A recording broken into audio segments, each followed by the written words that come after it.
Tulungan mo po ako, Diyos, as I preach the everlasting gospel of God.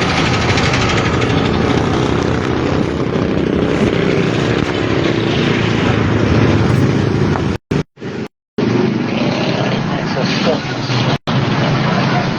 Amen.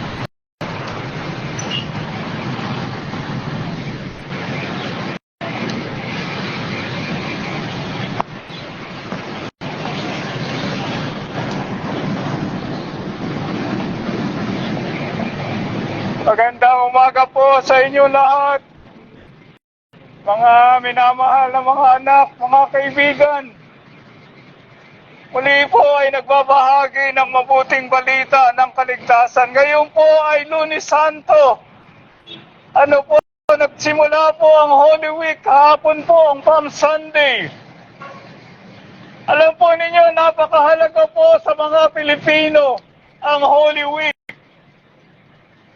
Atin pong ginugunita ang pagpapakasakit, pagpapakahirap ng ating Panginoong Jesucristo sa krus ng Kalbaryo upang tayo po ay magkaroon ng kaligtasan, kapatawaran at buhay na walang hanggan.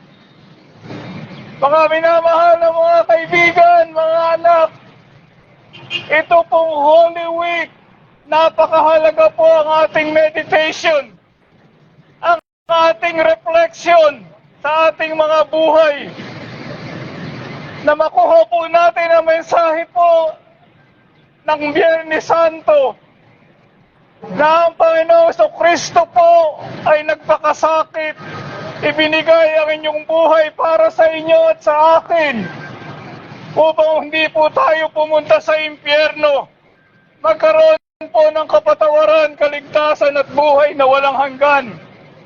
Tanong ko po sa inyong lahat ngayon, kung kayo po ay mamatay ngayon, saan po kayo pupunta? Matatapos po ang inyong trabaho, ang inyong pag-aaral, at darako po kayo sa walang hanggan. Saan po kayo pupunta pagkatapos ng kamatayan? Ito po ang mensahe po ng Holy Week na pinakapuso po ng Bible. John 3:16, sapagkat gayon na lamang ang pag-ibig ng Diyos sa lahat ng tao, na ibinigay niya ang kaisa-isa niyang anak, ang ating Panginoong Jesucristo. Ang sinumang sumampalataya sa Kanya, hindi mapahamak, mapunta sa impyerno, kundi magkaroon ng kaligtasan, buhay na walang hanggan sa piling po ng ating Panginoon. Alam po ninyo, today is the day of salvation. Ngayon po ang araw ng kaligtasan. Hindi po mamaya o bukas. Baka mahuli po ang lahat, dumating ang kamatayan. Nandito po ako sapagkat mahal ko po kayo. Alam po ninyo, hindi po sekta o religion. Hindi po tayo maililigtas ng sekta at relihiyon. Ipapahamak pa po tayo ng sekta at relihiyon. Hindi po nanawag ang ating Panginoong Jesucristo upang gawing relihiyon o sekta. Siya po ay nanawag upang mamatay sa krus. Bayaran lahat ng ating mga kasalanan, sapagkat hindi po natin mababayaran ang ating kasalanan. Lahat po tayo makasalanan sa harapan ng Diyos. Mga minamahal na mga anak, nawa po huwag lumipas ang Holy Week o ang Biyernes Santo, Pasko ng pagkabuhay, na hindi po kayo naligtas. Ang kaligtasan po ay libre. Kaloob po ng Diyos. Sa biyaya kayo naligtas sa pamamagitan ng pananampalataya. Ito ay kaloob ng Diyos, hindi sa pamamagitan ng ating mabubuting gawa ng ating sarili, upang ang sino man ay magmalaki, magmapuri sa kanyang sarili. Tapos na po ako. Pakinggan po ninyo itong mabuti upang magkaroon po kayo ng kaligtasan at buhay na walang hanggan.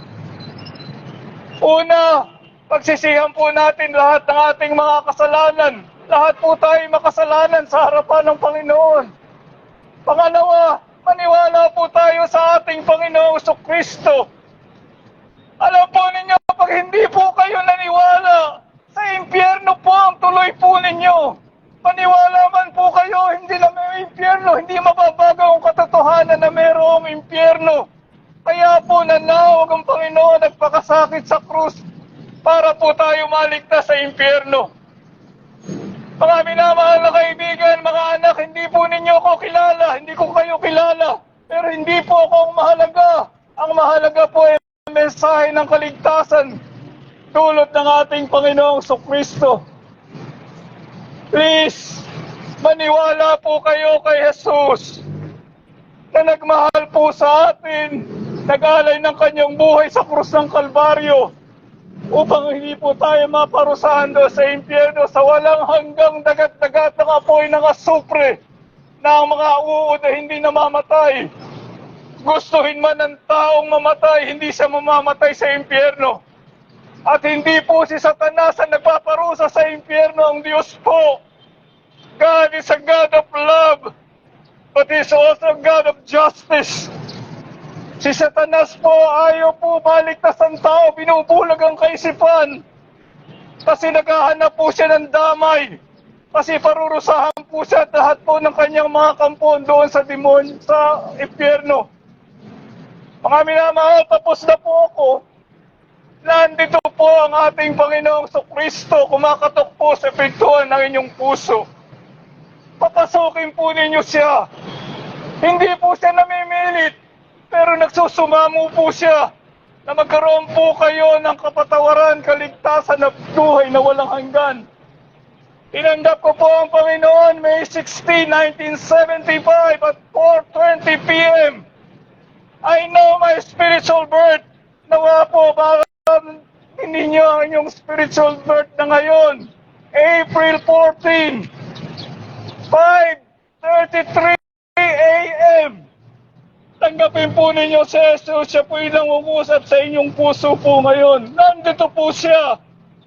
Siya po ay nabuhay na muli. At siya po ay nagliligtas. Pananalangin po ako ngayon ng panalangin ng pagtanggap. Sumunod po kayo. Alang-alang po sa inyo at sa inyong pamilya. Please, huwag po kayong pupunta sa impyerno. Bayad na po lahat ng ating kasalanan sa krus ng Kalbaryo. Sige po tayo pong lahat ngayon ay lumapit sa Panginoon. Panginoong Jesus, salamat po sa iyong pag-ibig sa akin. Sa iyong pagpapakasakit doon sa krus ng Kalbaryo.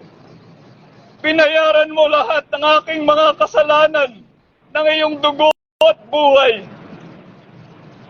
Patawarin mo po ako sa lahat ng aking mga kasalanan. Pinagsisisihan ko po.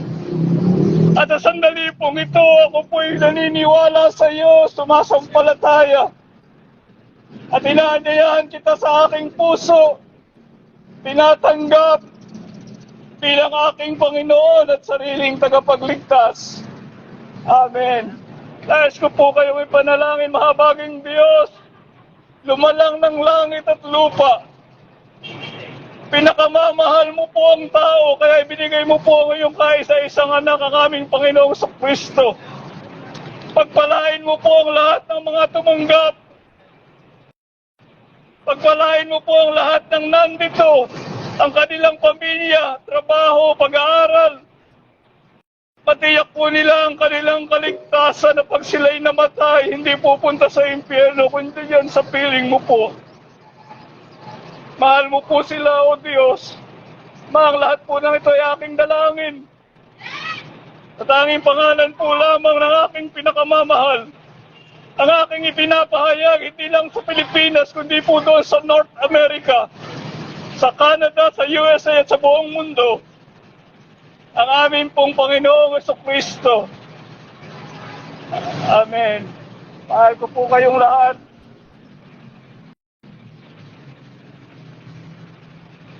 Maniwala po kayo sa ating Panginoong Kristo na nagbigay po ng kanyang buhay para po sa atin. Ano po, salamat po. Hindi ko po ikinahihiya si Jesus na nagmahal sa akin, nagligtas sa akin, nagbago ng buhay, at naglilingkod po sa Kanya. It's all about Christ. It's all about Jesus Christ. It's all about the Savior. It's all about the Son of God. It's all about the King of Kings and the Lord of Lords. Our Lord and Savior, Jesus Christ. Ano po, salamat po. Mahal ko po kayong lahat. Wala po nagsishare dito sa bus terminal. Ay inyo lamang pong lingkod. Sapagkat mahal ko po kayong lahat. And for sure, you will remember me when you reach your destination after you die. Please remember me in heaven, not in hell, the everlasting torment. Ano po?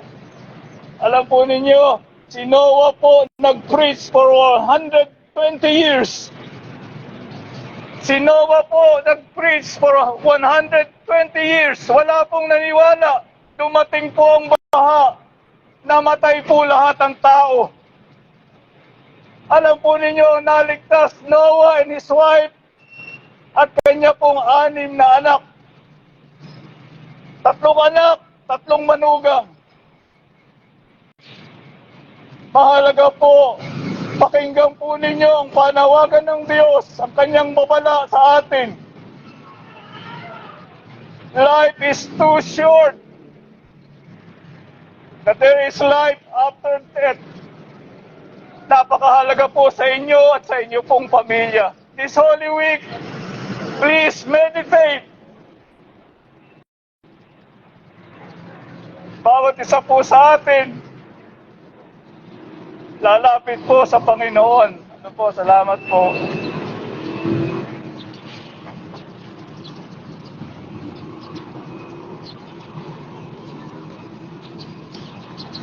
Salamat po sa inyo, mga anak. Thank you so much. Okay.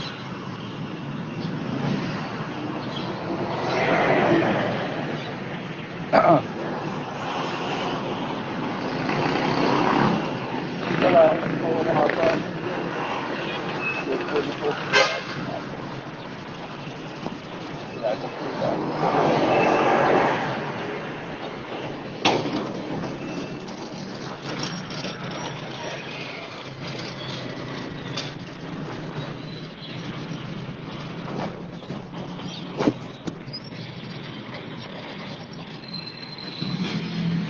Kahabaging Diyos,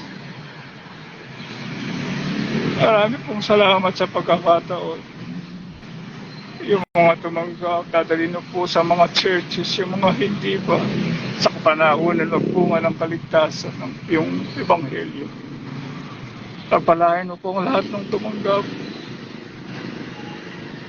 Pagpadala ka po, Diyos, ng revival dito po sa Plaridel, aabot po sa Luzon, Visayas, and Mindanao, aabot sa North America, kung saan dinala mo po kami na ipanangaral ang aming Panginoong Jesucristo, sa Canada, sa USA, at sa buong mundo. Maraming salamat po, Diyos. Kapangyarihan ng Ebanghelyo, lahat po na nakalig, mararanasan po nila ang kaligtasan, kapatawaran, buhay na walang hanggan, pagbabago ng buhay, paglilingkod po sa iyo. Mahal mo po, Diyos. Ito. Pakalo. Sa Holy Week, maraming maligtas kasama ng aming mga mahal sa buhay, kamag-anak, kakilala, kaibigan. Send revival, Lord, sa mga churches, magsisimula sa puso ng bawat isa sa atin. Mahabaging Diyos. Abang lahat po ng ito ay aking dalangin. Tanging pangalan po lamang na nagmahal sa amin, nag-alay ng kanyang buhay sa Diyos. Ang aming pong pinapamamahal, pinapahayag doon sa North America, sa Canada, sa USA, at sa buong mundo at sa Pilipinas. Ang aming pong Panginoong Jesucristo. Amen.